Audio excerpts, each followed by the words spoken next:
Hola a todos desde mi casa con pijama de vaca. Estaba yo muy renuente a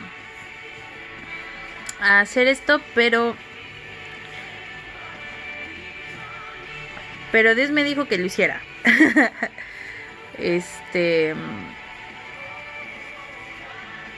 Han sido unos días muy complicados, han sido unos días muy difíciles.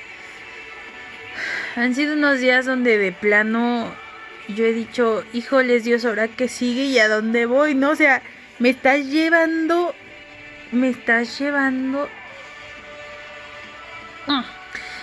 llevando de cosas complicadas a cosas más complicadas, a cosas más complicadas, cosas que no entiendo el sentido y cosas a las que yo no comprendo. Pero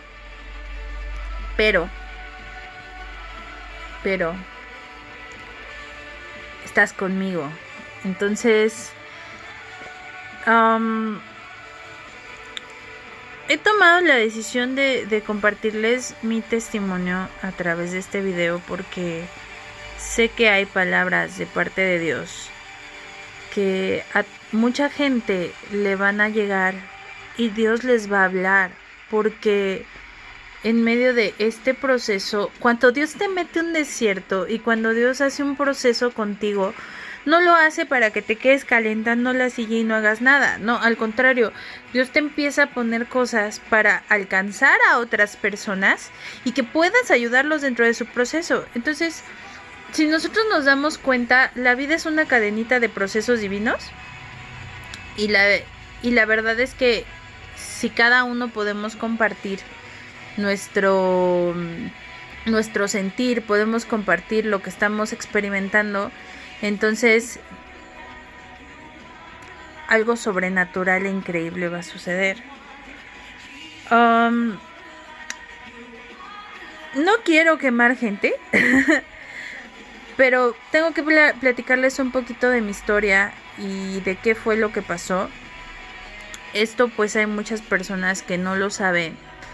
Hay otras personas que me han acompañado durante todo el proceso, que lo han tocado de primera mano. Sin embargo, tampoco saben todo porque pues han visto la situación desde su perspectiva, pero no llegan a comprender por qué es que yo estoy tomando o yo tomo algún tipo de decisiones o qué locura está pasando aquí, ¿no? Entonces, quiero hablarles mucho de cosas que Dios ya logró sanar en mi corazón y que sé que van a ser fructíferas para muchos otros. Entonces, pido perdón para las personas que van a salir aquí, pero no hay forma de hacerlo de otra manera si no lo expresamos así. ¿Quién soy? Yo soy Epsiba Robles. Soy hija de 2 pastores que además han sido líderes durante toda su vida. Mis papás se casaron por mi nombre y porque soy la hija de la promesa para ellos. Y gracias a esta situación, pues mis papás se casaron y yo nací. Mi nombre es muy curioso, me encanta porque significa el deleite de Dios está en ella. Entonces, el deleite de Dios está en mí. Fui llena con el Espíritu Santo a los 6 años. O a los 4 años creo, ya ni me acuerdo. Era un bebé. Y pues siempre crecí en medio de gente que servía a Dios. Sin embargo, hay algo que nosotros tenemos que tener bien presente. Cuando Dios nos da una unción a temprana edad, seguimos siendo niños y necesitamos formación. No solamente formación en disciplina, no solamente formación en haz esto, lo otro y aquello, sino necesitamos formación en amor. Y a veces, como nosotros estamos muy acostumbrados a estar en el ministerio, se da por sentado de que nosotros pues no tenemos ciertas necesidades o carencias emocionales, y que también necesitamos construir una relación diferente con Dios, porque no me acuerdo qué pastor estaba escuchando, creo que fue Billy Graham, no lo recuerdo ahorita bien, pero lo entendí muchos años después. Este pastor comentaba: tú tienes una unción del ministerio, que es la unción que desciende sobre ti en el momento en el que te paras en el altar y vas y predicas, y vas y haces, y vas y ministras. Y esa unción es una unción que viene así sobre ti, y que tú expresas, que tú emites hacia la gente. Pero esa unción es una unción muy pesada. Y hay otra unción que tiene que estar contigo, que es tu unción personal, que es la que te ayuda a salir al día a día para que tú seas ministrado, porque si tú no eres ministrado no funcionas. Entonces, ¿qué es lo que pasó? Al ser hija de líderes, lamentablemente mis papás generaron como las chicas superpoderosas, el prototipo de la hija perfecta. Y ellos siempre me pusieron en el ojo público. Y la gente es mala, aunque sean creyentes, la gente es mala. Y cuando la gente es confrontada y no les gusta desquitarse. Y la gente es mala. Yo se los puedo decir. Jesús lo decía en la Biblia: sepulcros blanqueados a los fariseos. Y nuestras iglesias están llenas de muchas de esas personas, porque llega un punto donde el pastor te está metiendo en cintura y Dios está usando al pastor para ponerte en orden, y entonces tú reniegas, y entonces en lugar de aceptar lo que Dios te está diciendo a través de tu pastor, pues buscas cómo desquitarte y el talón de Aquiles. Y afortunado o infortunadamente hay un dicho que hijo de pastor es lo peor. Y pues a ir, famita. ¿Por qué? Pues porque nosotros desde que nacemos, tenemos que estar lidiando con la unción de nuestros padres, con el ministerio de nuestros padres, y además el que dirán y cómo nos atacan, porque tenemos que ser hijos perfectos. Cuando nosotros somos seres humanos, estamos llenos de errores y tenemos que llevar un proceso y un trato de Dios para con nuestras vidas. Entonces,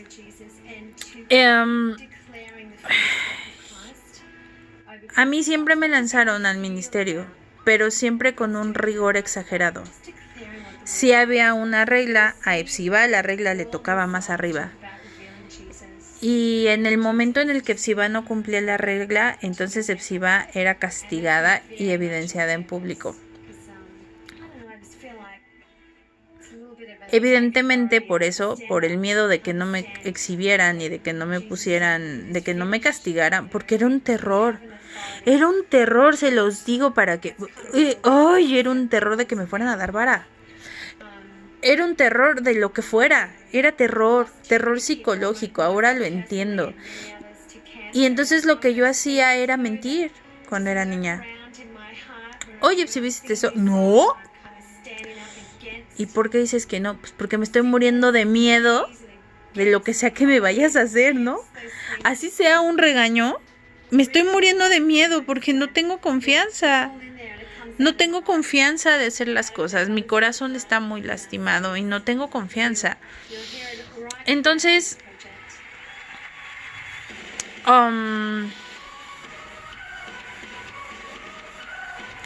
cuando yo tenía 13 años,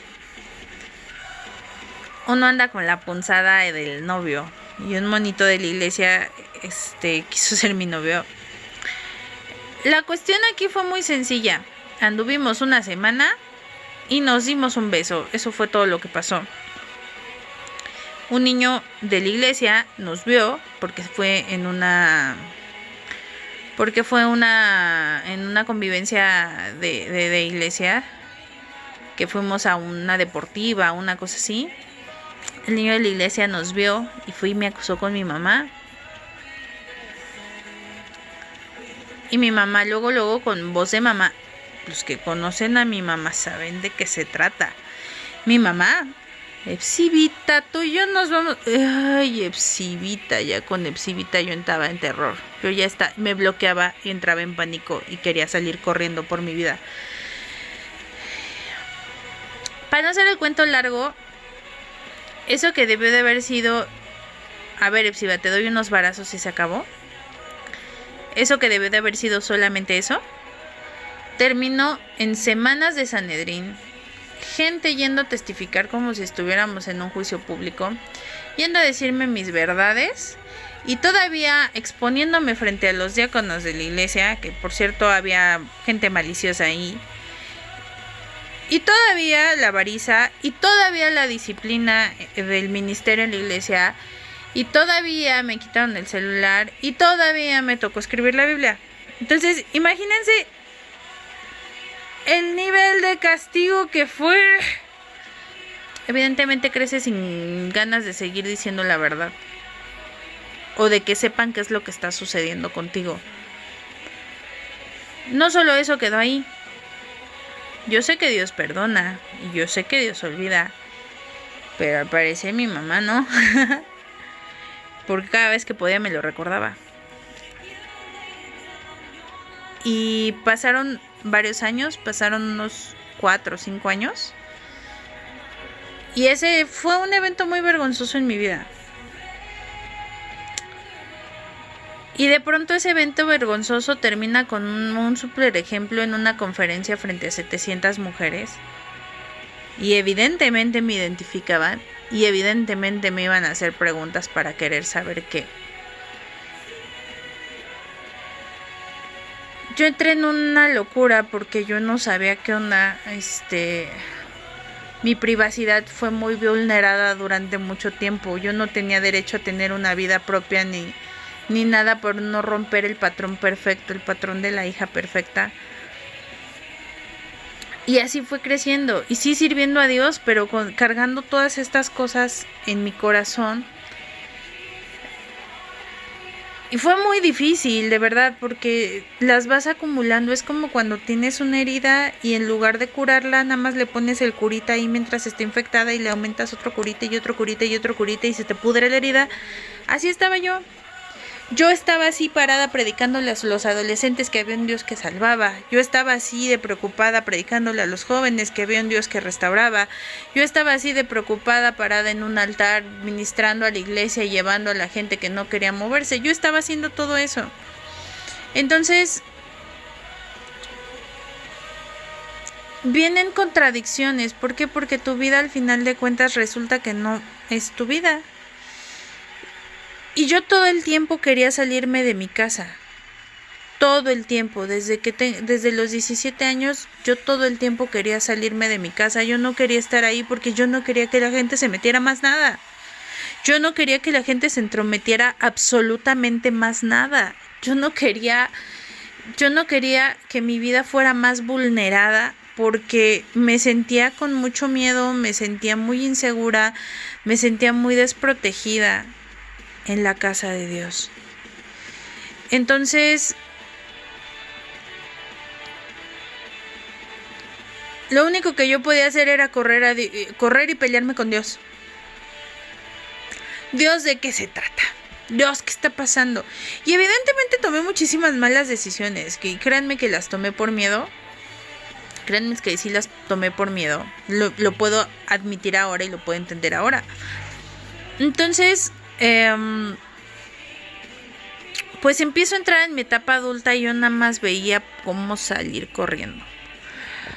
Justo antes de entrar a la universidad, yo le decía, fuimos a un congreso de evangelismo y yo le decía en el congreso de evangelismo, desde muy niña yo había tenido en mi corazón el querer ser misionera.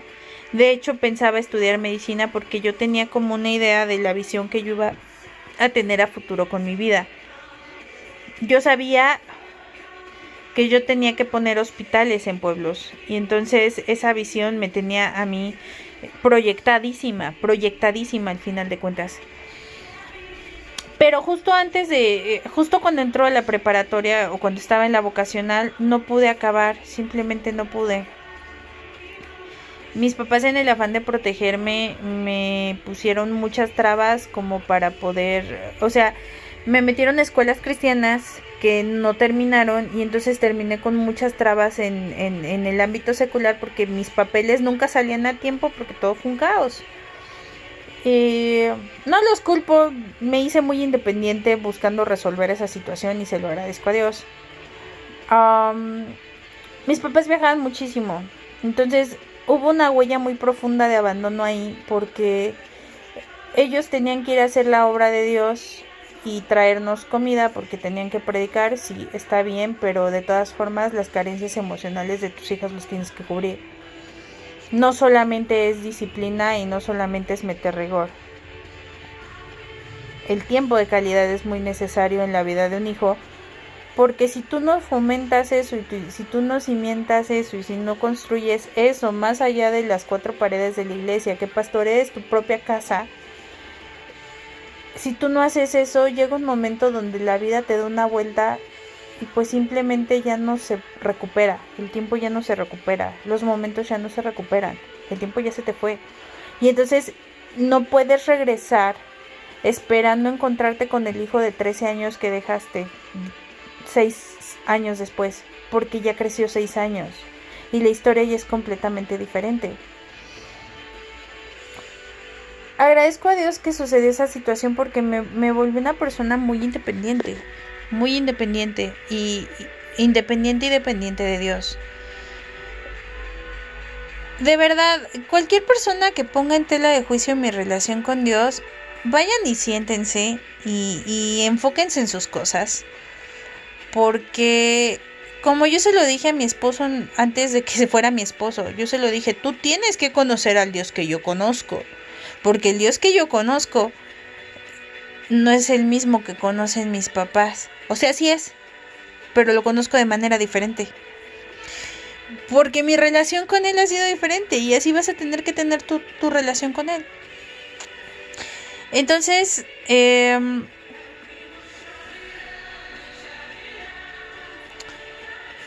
yo fui muy expuesta mucho tiempo, muy expuesta. Y mi único deseo era que cuando yo pudiera crecer, era simplemente poder tener mi vida para encontrarme a mí. Encontrarme a mí no en medio de todo el estigma que estaba generado alrededor de mí, ni de toda la apariencia que tenía que estar alrededor de mí por ser la niña perfecta. Que tampoco me porté tan mal. Pudo haber sido peor. Bendito sea Dios que no me porté tan mal. El temor de Dios sí estuvo en mi corazón. Pero justo cuando vamos a ese congreso de evangelismo, yo sentí que era la oportunidad de parte de Dios para hacer para servirlo. Servirlo como misionera, porque era lo que yo estaba buscando y lo que yo quería. Y me acuerdo que les comenté a mis papás y la respuesta fue: no, tú nos tienes que honrar con tu carrera. Y les voy a contar algo. Desde ese momento en que ellos dijeron que no, nunca resultó la cuestión de mi carrera en la escuela. Si era el documento que no salió a tiempo, si era el regreso de la inscripción, si era que el campo clínico no se daba en su lugar, me pasaron 1,000,000 de cosas y nunca pude acabar esa carrera con la que se supone que iban a honrar a mis papás. Mi salud fue descuidada muchísimo tiempo, y justo cuando yo entré a la carrera de enfermería, me empecé a dar cuenta que estaba yo muy enferma. Y empecé a ver por mí. Y empecé a cuidarme, porque a mí me queda claro que mi cuerpo es templo del Espíritu Santo, y que Dios me va a pedir cuentas de lo que sea que haya hecho conmigo cuando llegue a su presencia. Entonces, llegó un punto de mi vida donde yo dije: a ver, quiero servir a Dios y no me estás dejando, pero sí me estás poniendo a hacer lo que tú necesitas en este momento. Quiero tener una relación con mis padres, pero lo único que tengo es una relación de trabajo. Entonces, ¿qué onda aquí? ¿Qué está pasando aquí? Me sumergí en mi carrera.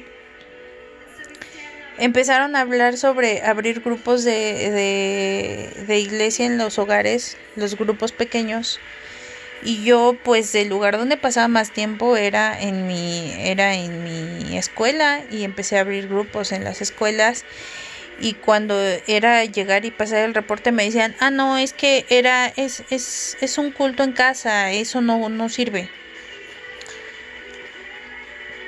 Me pasaban cosas como, oye, mira, encontré este canto para la iglesia, siento que va a ser de bendición. Sí. No lo sacábamos. Pasaban 2 años, mira, encontré este canto. Te lo enseñé hace 2 años. No era el tiempo de Dios. Y así nos vamos con mil y un historias de injusticia. Donde yo me quedaba y yo le preguntaba a Dios y le decía, Dios, ¿qué onda? ¿De qué se trata? ¿Por qué nada de lo que hago está bien? Siempre está mal, sin embargo sí se paran el cuello diciendo que está bien. La primera vez que a mí me tocó predicar en la iglesia, yo me hice responsable y preparé mi sermón. Antes de ir, me encerraron en su cuarto mis papás y me dijeron, mi reputación de 25 años está en tela de juicio por lo que tú vayas a predicar mañana. Dejando a tanta gente estudiante del Instituto Bíblico hacer sus destrozos y decir cosas incongruentes.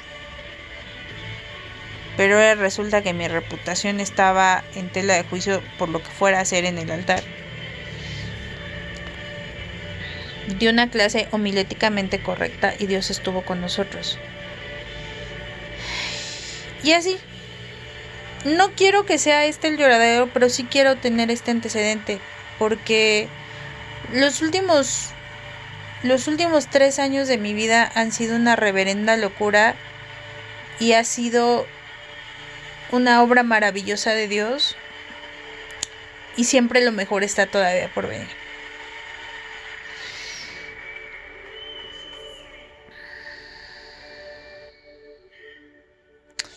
Llegó un momento que Psiba cargaba absolutamente todo. Y aún así no era suficiente. Cargando facultad, cargando instituto bíblico, cargando la iglesia. Y aún así intentando honrar a mis padres con la carrera, estudiando. Y buscar dentro de todo eso hacer algo que a mí me hiciera sentir realizada y feliz.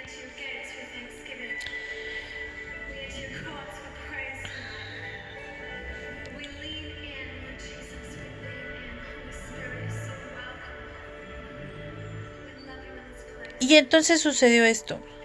Cuando yo iba a cumplir 18 años, yo tuve un novio, mi primer novio, del que me enamoré muchísimo, el que me encantaba, el que amaba con todo mi corazón, y me dejó. Y yo quedé muy lastimada.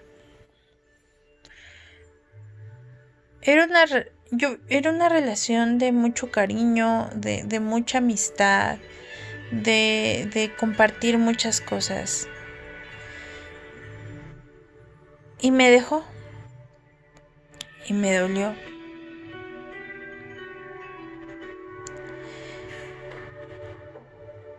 Y pasaron muchos años y yo no conectaba con nadie.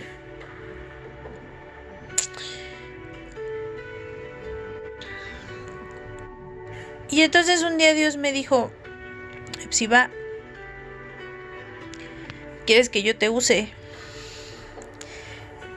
¿Quieres que yo trabaje contigo? Hazme un sacrificio.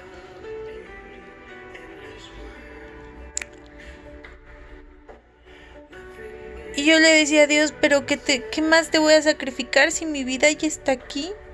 Si ya te estoy sirviendo todo el tiempo. Si no hago otra cosa más que estar viendo cómo seguir sirviéndote. Y entonces Dios me dijo, dame todo. Quiero que me des eso que te está provocando dolor. Quiero que me des eso que te está provocando ansiedad.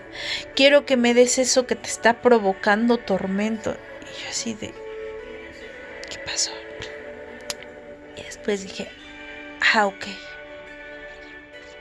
Ya sé qué pasó. Ya sé qué. Con mucho dolor, doblé mis rodillas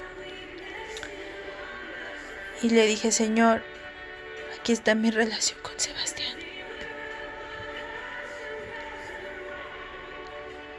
Me costó muchísimo.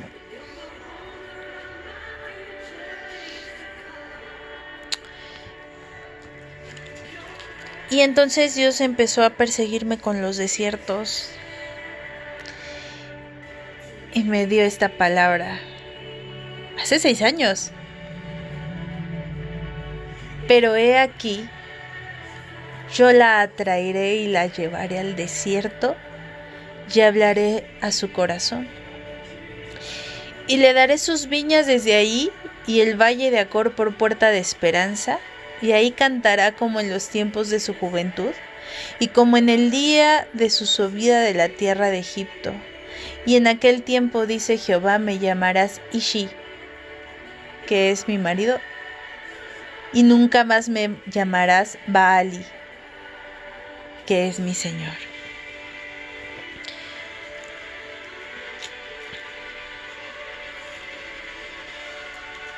Yo entregué a Sebastián esa vez en manos de Dios.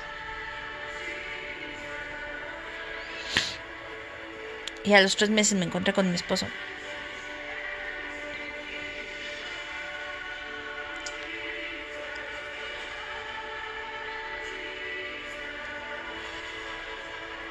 Yo tenía mucho miedo. Yo le decía a Dios, es que no quiero que me vuelvan a lastimar. Y Dios me decía, confía porque te estoy capacitando y estoy poniendo la gente que necesitas para lo que viene.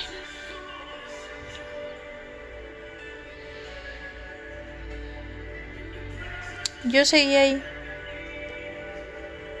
sirviendo a Dios, sobreviviendo a la escuela, sobreviviendo físicamente porque me puse muy enferma.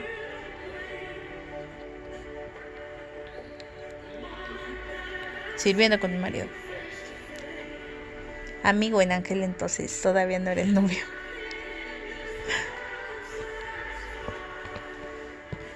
Pero iba a ser, ya lo sabíamos. Todo lo que yo le había pedido a Dios que necesitaba en un hombre, Él me lo dio. Ahí. Todas sus características están ahí. Nada más que es un diamante en bruto que necesita pasar por presión. El problema fue que en medio de ese tiempo yo me fui perdiendo mi identidad. Fui perdiéndome.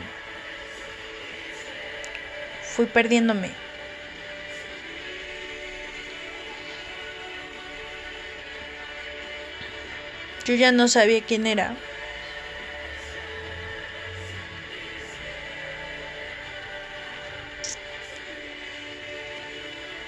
Y lo único que pude hacer fue, después de la insistencia de mi maridito precioso, fue casarme. Yo lo único que quería hacer era salir corriendo porque me estaba volviendo loca. El año antes de la boda yo tuve depresión clínica. Estuve medicada, organizando una boda. Y aún así viajando cada mes a Veracruz y yendo a ver las iglesias y dando seminarios y organizando seminarios, y todavía regresa a la casa y prepara música, y todavía regresa y hace esto, y todavía lidia con el grupo de alabanza, lidia con el grupo de panderos, dirige, enseña a los adolescentes, prepara un sermón cada semana. sigue estudiando la carrera, tienes que estar en los primeros lugares en la carrera, vete a hacer campos clínicos. No, Dios mío, era una locura, y organiza la boda además. Y yo estaba ahí, en friega, haciendo... Era demasiado. Era demasiado, yo ya estaba agotada, yo ya no me sentía bien, estaba enferma, me estaba muriendo. Yo ya no quería saber nada de absolutamente nada. Yo ya no quería pensar nada de absolutamente nada. Yo ya estaba agotada. Yo me paraba en el altar, levantaba las manos y la presencia del Señor descendía y pasaba. Pero llegaba a mi habitación y le hablaba a Dios y yo sentía que tenía cielos de bronce sobre mi cabeza en ese momento. No entendía nada. No había... No había. No podía ir con mis pastores porque mis pastores eran mis papás. Y lo único que decían era, pues ponte a trabajar. Y lo único que había era juzgar mis decisiones y juzgar lo que estaba haciendo. Nada estaba bien en ningún momento. Nada. Nada.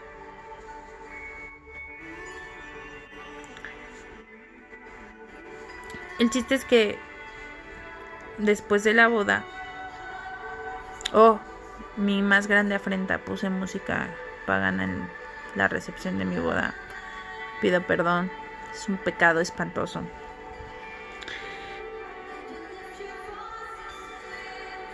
Es un pecado espantoso haberlo hecho porque había mucha gente que no era cristiana y que de todas formas ya se había fumado toda la ceremonia y un discurso exageradamente inapropiado. Gente a la que le habíamos hablado de Cristo en muchas ocasiones y que nos estaban acompañando ahí, a mi esposo y a mí, por el testimonio que les habíamos dado nosotros de que Dios existe y no necesariamente tienes que estar encarcelado en un proceso religioso para creer que Jesús murió por ti y te salvó. Y mucha gente que a nosotros nos dijo, yo prefiero seguir yendo a la iglesia católica que tener que soportar todo esto.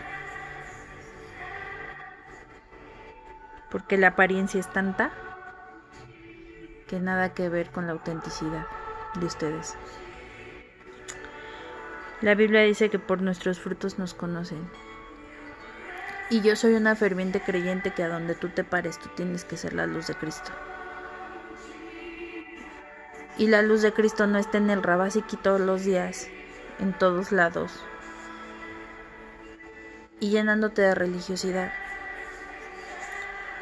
La luz de Cristo está cuando alguien está caído y tú extiendes tu mano hacia él y levantas una oración. Cuando con amor le dices a la gente que lo que está haciendo no es correcto. No todo tiene